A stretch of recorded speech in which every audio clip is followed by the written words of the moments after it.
আল্লাহ বলে, সাবধান বান্দা, এই কবরে আসলেই তুমি জানতে পারবা তোমার নাফরমানির শাস্তি কি।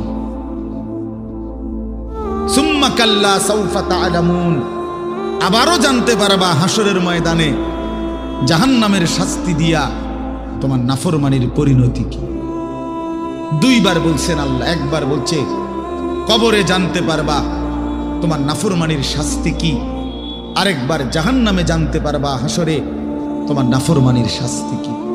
সামান্য কয়টা বুট বেচতে বেচতে বেচারা এক ওয়াক্ত নামাজ পড়ে না, কদ্দুর চা বেচে, দুইটা বন বেচে, বেচারা এক ওয়াক্ত নামাজ পড়ে না। একটা অটো চালায়, নামাজ পড়ে না। একটা সিএনজি চালায়, নামাজ পড়ে না। 12,000 14,000 টাকার একটা বেতন, এই কদ্দুর চাকরি করে, এটুকুর জন্য একটা নামাজ, একটা সেজদা দেয় না।